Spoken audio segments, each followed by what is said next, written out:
yeeg ñoom seen. bon Abdou Mbow la Abdou Mbow bon Abdoulaye Mbow nag mooy wax. Abdoulaye Mbow mooy wax ci Abdou Mbow. Abdoulaye Mbow mooy wax ci Mbow Abdou Mbow yi. mais ce n'est pas véritablement pour wax ni li mu wax ni yenn na maanaam wala yenewul maanaam c'est un député. Qui a le droit dans l'hémicycle de prendre la parole. Et parce que comme on le sait député moom bu ñu nekkee en session amul loo muy wax loo xam ne war nga ko mën a toppee. mais quand même ça m'empêchera pas de dire que ni 1,8 milliard yooyu ñu wax ça a été un exercice de clarification. lu tax ma ça a été un exercice de clarification donte je n'exclurai pas ñu def li nga xam moo di audit pour véritablement Cour des comptes wala affaire yooyu comme ñeneen ñu ko laajee saytu loolu c'est au nom du principe de la bonne gouvernance Oui. c'est au nom du principe du jubal jubanti te loolu principe la boo xam ne sénégalais yi yu bëri si ñoom dañ ko partagé surtout ñi nga xam ne ñooy 54% yu votel le duo Diomaye Sonko au premier tour de la présidentielle. Tout à fait. léegi 1,8 milliard yooyu au moins ça nous a permis de savoir que li ñu doon werante naan 5 milliards non ce n'était pas 5 milliards 5 milliards yooyu la ñu annoncé mais 1 milliard moo duggagum déjà loolu rek pour man exercice de transparence la. Deuxième élément bi moo di nañ ko jox yelloo nañ ko yellowuñu ko je dois rappeler que qu'entre 2011 et 2012 il y a eu 14 morts à peu près te 2012 président Macky Sall bu mu ñëwee il y a eu un système d'indemnisation yoo xam ne waxuñu ko parce que itam jaarul fi mu war a jaar parce que indemnisation tigi justice moo koy jël mooy jël décision bi mooy def indemnisation mooy soutien montant bi mooy def li nga xamoo di orientation mais vérifions 2011-2012 il y a eu des indemnisations qui avaient été effectuées alors que ce n'était pas une décision de justice. Deuxième élément Mbaye Ndiaye ak Moustapha Cissé Lo député sous Abdoulaye Wade dañ leen dàqoon Assemblée nationale jamono ji nga xam ne ñi ngi naan Macky Sall ab Karim Wade nangam sangam Mbaye Ndiaye ak Moustapha Cissé Lo ànd si côté Macky Sall ñi fi nekkoon jamono jooju parti démocratique sénégalais avec la coalition Sopi ñoom ñoo fexe ba ñooñu ñu génne leen Assemblée nationale bañ leen génne Assemblée nationale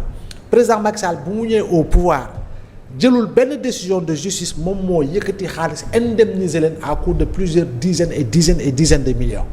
Est-ce que yelloon nañ ko maanaam daf leen defal rappel salaire diggante gañ leen bu ñu nekkoon Assemblée nationale ba bañ fay génn ba pare dolli leen loo xam ne ndàmpaay la ci xaalis boobu. fan la ko wekkoon. fan la ko wekkoon. indemnisation boobu nga ñëw rek yow député nga nekk nga ministre. Mbaye Ndiaye nekk ministre Moustapha Cissé Lo nekk Assemblée nationale nekk vice-président et tout mais ils avaient été indemnisés dañ leen joxoon ay millions yu dul jeex. millions yu dul jeex yooyu ban décision moo ko génne léegi nag fii itamit. mën nga d'accord ni oui état jël na décision calculée pour def li muy def yaa ngi dégg mais mënoo ne ñi ngi ko jox yelloo luñu ko parce que ñoo doon toj Auchan yi. parce que ñi manifester ñan ñoo doon toj Auchan yi. ñan ñoo doon raas déem di dugg ci kër yi wala di jéem a seet sac bu ñuy sàcc wala portable bu ñuy toj wala bijouterie bu ñuy toj je dis encore une fois il faut quand même savoir faire la part des choses ce que l'on sait il y a eu énormément de victimes et quand on parle d'énormément de victimes c'est plus de 2000 arrestations parce que ñu identifié yépp pratiquement tous je dis que la quasi-totalité a fait la prison ñuy identifié yëpp la quasi-totalité a été torturée ñuy identifié yëpp la quasi-totalité tey jii ñi ngi ànd ak laago si ñooñu la ñu duppee les victimes waaye ñi nekkoon ci mbedd bi ñan la je dis encore une fois manifestation moo demee noonu il y a toujours des dégâts collatéraux entre 2011 et 2012 quand le président Macky Sall cherchait le pouvoir quand feu Ousmane Tanor Dieng cherchait le pouvoir quand le président Moustapha Niasse cherchait le pouvoir quand d'autres et d'autres cherchaient le pouvoir entre 2011 et 2012 plusieurs manifestations am na si. Il y a eu des véhicules et des dizaines de véhicules de sénégalais lambda yoo xam ne taal nañ leen. boo demee 2011 2012 agence Sénélec SDE daanaka amul woon Ndakaaru dañoo mujj di louer ay kër def ko agence lu tax parce que yëpp dañ ko vandaliser woon wala ñu taal ko. am na boutique yoo xam ne songoon nañ ko. am na ay kër yoo xam ne songoon nañ ko à l'image de l'ancienne mairesse de Yoff bi nga xam ne en pleine nuit daanaka la ñu doon songu këram. donc je dis encore une fois. loo fàttali ni démb effectivement am na leneen lu mel noonu démb parce que loolu mooy conséquence yi nga xam ne moo am ci manifester parce que comme on le dit la foule par essence par essence elle est brutale. Oui. Elle est irréfléchie. Elle est bête par moment même. C'est ce qu'on appelle la notion de bestialité si on en revient à la psychologie des foules de Gustave Le Bon. Donc loolu soo ko jàngatee loolu kese la. maintenant nit dina d'accord nit du bañ a d'accord lépp solo mooy. lu si lépp lu ñuy teg si te mu nekk wàllu koppar mu nekk exercice de transparence waaye ñooñu sonnoon nañu am na si ñoo xam ne ñàkk nañ seen liggéey am na ñoo xam ne seen njaboot tas na am na et cetera. Donc état nag bu jëlee sur lui-même jàpp naa ni li koy accompagner après mooy contrôle. Contrôle bi kan moo koy effectuer mooy. Organe de contrôle habilité véritablement saytu effectivement ndax dërëm boobu transfert cash yu ñu def jëm na si ñi ko yellool te 1,8 milliard yooyu effectivement séddale nañ ko ba pare dara desul si poosu keneen koo xam ne mérité woo ko waroo see jot donc loolu moo si nekk mais je dis encore une fois dire que mérité wuñu ko wala mérité wuñu ko ñi mérité wul woon yenn yi itamit soo ko mënee jël exemple bari na fi si loo xam ne événement malheureux moo fi am ak ñoo xam ne dañ leen dàq assemblée nationale Moustapha Cissé Lo Mbaye Ndiaye yow nga yegg si au pouvoir ñoom ñi ngi occupé de haute fonction nga woo leen jox leen ay millions yu dul jeex si xaalisu réew mi ba pare nga ne da nga leen indemniser parce que dañ leen dàqoon assemblée nationale yooyu yëpp xewoon na fi aussi tamit alors am na solo lool ñu dellu si waat rek Cheikh ci point bi doyen tëjee léegi rek ñu dem seetlu ni que ni dem na ba Abdou Mbow di wax Maimouna Dièye que ni yow da nga am fit parce que lan moom jàpp na ni que ni li nga xamante ne que ni dem na ci wàllum xaalis mi jaarul fu mu war a jaar et que ñi ngi ko jox yelloo luñ ko yooyu boo ci doon def taxaw seetlu itam lan nga ci sànni. Abdou Mbow il est dans son droit. C'est un député. Et fan la tenir propos yi c'était à l'Assemblée nationale. Actuellement ñoo ngi nekk li nga xam ne mooy vote du budget. Le ministre de la famille et de la solidarité Maimouna Dièye dañ ko doon voté li nga xam ne moom mooy budget à l'Assemblée nationale. Donc il fallait des questions-réponses questions yoo xam ne peut-être la majeure part des Sénégalais bëggoon nañ ci ay réponses. C'est ce que Abdou Mbow a fait. léegi nag mënuñu ci empêcher loo xam ne mënuñu ci génne loo xam ne c'est un aspect purement politique parce que les acteurs politiques moom à chaque fois bu ñu dajaloo rek il faudra moom benn aspect boo xam ne c'est politique mais lu si gën a intérêt Sénégal wala lu ñu si gën a ñor mooy le fait que il demande au ministre de la solidarité mu faire transparence maanaam les 1,8 milliard yi nga xam ne jot nañ ko séddale à des victimes ñu xam exactement fan la dugg c'est une question de transparence parce que gouvernement bi daf ñu jaay jubal jubanti jaay ñu bonne gouvernance jaay ñu transparence donc quel que soit Alpha malgré des divergences politiques wala malgré un aspect purement politique Maimouna Dièye le ministre de la famille et de la solidarité bu jëlee 1,8 million sur les 5 milliards yoo xam ne 1,8 milliard sur les 5 milliards yoo xam ne wax nañ ko ne moom la ñuy jox victimes yi 1,8 milliard yooyu war nañ mën a xam ci yan conditions la ko jëlee déjà. D'abord qui a autorisé à Maimouna Dièye mu décaisser lu toll somme 5 milliards wala 1,8 milliard pour le moment. di ko séddale à des victimes et qui sont ces victimes là. ça doit être clair. Noir sur blanc dañu war a xam exactement kan mooy les victimes yoo xam ne ñoom lañ jox xaalis bi. war nañ mën a xam victime bu nekk ñaata lañ la jox war nañ mën a xam sur qui bu mu jaar exactement pour une question de transparence parce que man je pense que sànq doyen moo ngi rappelé que ne. Il y a comment dirais-je l'ancien ministre là Mbaye Ndiaye et Moustapha Cissé Lo bi ñu nekkee à l'Assemblée ñu dàq leen ñu ñëw dañu leen a dédommagé dañu leen a jox xaalis en quelque sorte quoi mais quel que soit Alpha ñu jox Moustapha Cissé Lo xaalis Mbaye Ndiaye xaalis ñu jox tey Abdou Mbow xaalis suba ñu jox Maimouna Dièye xaalis ñoom ñëpp il doit rendre compte parce que c'est l'argent du contribuable sénégalais ki leen joxoon xaalis démb muy le régime sortant dafa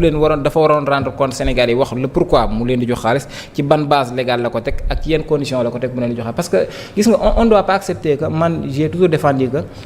les injustices lu may tuddee injustice entre guillemets on les combat tous on les compare pas bu ma nee on les compare pas mooy ñun Sénégal dañu am habitude di wax ne par exemple Abdoulaye Wade lorsqu'il était là nekkoon na fi def na ay actes yoo xam ne Sénégalais mënoon nañu jug ñaawlu ko xeex ko defuñu ko léegi Macky Sall ñëw poser les mêmes actes ñu ne garaawul de parce que Abdoulaye Wade mi fi nekkoon def na ko et tant que ñoo ngi lié noonu ñoo ngi comment dirais ñoo ngi doxale noonu je pense que am na question yu bare duñ ko régler Macky Sall bi mu fi nekkee lépp loo xam ne daf ko fi def ñu considérer comme ne njuuj njaaj la wala jubadi la justice bi fi nekkoon wala ñi fi nekkoon dañ ko waroon dénoncer haut la main ñu xeex ko ñu combattre ba nga xam ne régime bi ci topp bu ñëwee du ko def donc c'est une question de transparence moo tax Maimouna Dièye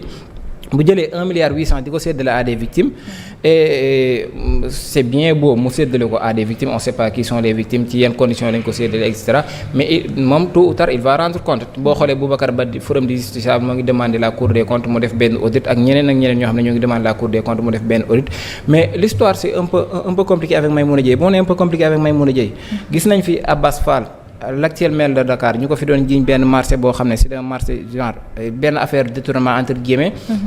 Maïmouna Dièye moom moo taxaw fii ñëpp di ko seetaan devant le petit écran mu ne Abbas bu fekkee Abbas Fall li nga te boobu à l'époque Abbas Fall il était des ministres mu ne bu fekkee li ñu lay jiiñ am na li nga def yaa tay en tant que ministre de la République il y a des choses yoo xam ne dañu war a éviter di wax naan parce que yow tey gis nga un ministre de la République autorité ministre mais demain mën nañ la démettre de tes fonctions bu ñu la démettre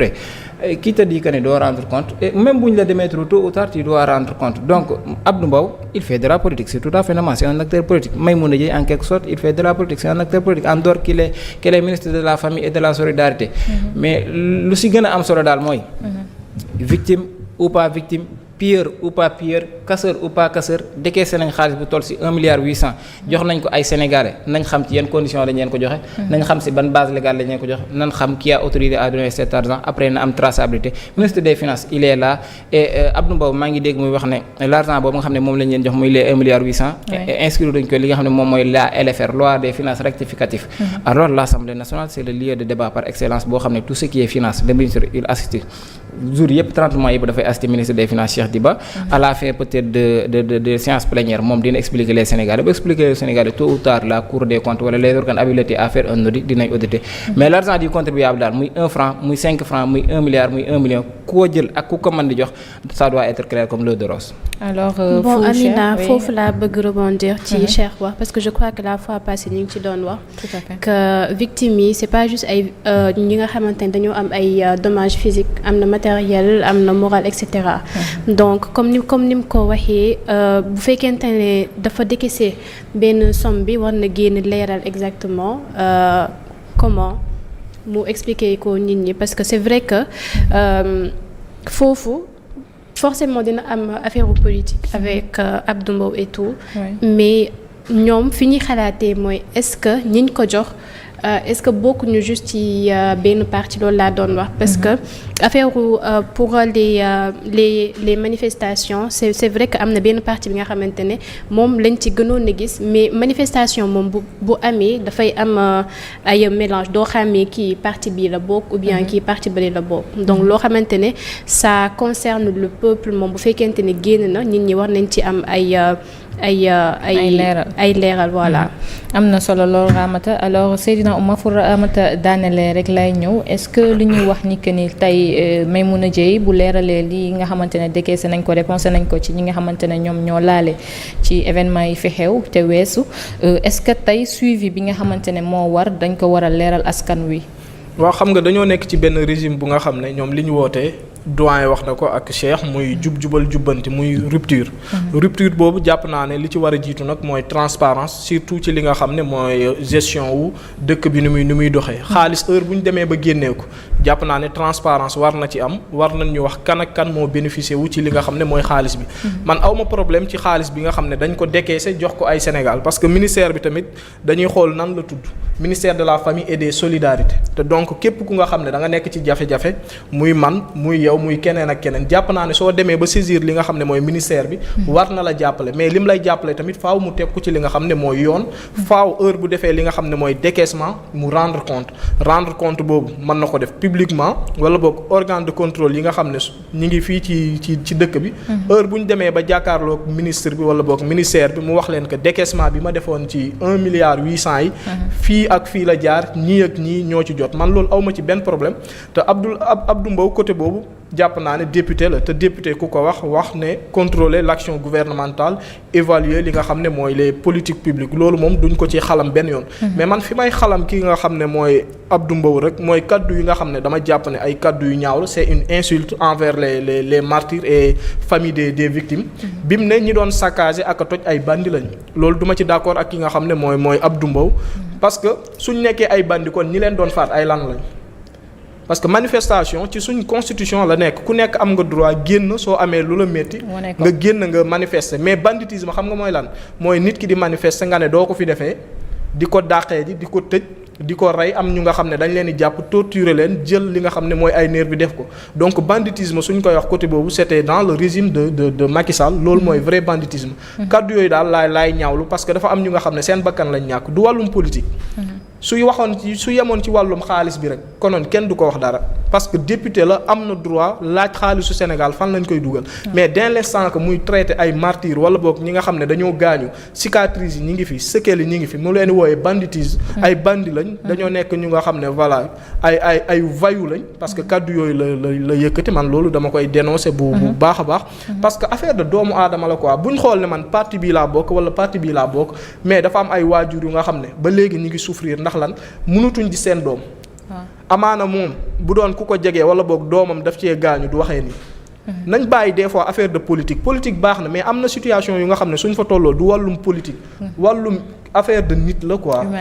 humanisme la. nan ngay tiimee ay nit nga naan leen ay vayu lañ ay bandi lañ mënoon na yem ci wàllum xaalis bi mu yem ci. mais lii nag encore une fois daf ñuy yóbbu ci kan moo war a nekk député rek toujours ma wax ko. ñoom dañu c'est vrai que fi ñu nekk noonu moom immunité parlementaire beeg yépp ngi ci li muy wax kenn mënu ko ci topp parce que fi mu nekk moo tax. te li nga xam ne mooy assemblée nationale permettre na ko mu wax permettre na ko mu poser ay questions. mais ngalawaay li ñuy wax nañ ci bàyyi xel bu baax a baax parce que dafa am ay famille yu nga xam ne ba léegi defaguñ seen dëy ñi ngi xaar li nga xam ne mooy justice. justice defagul liggéeyam nga bëgg continuer di leen di traiter li nga xam ne mooy ay bandi suñ nekkee ay bandi justice moo koy wax.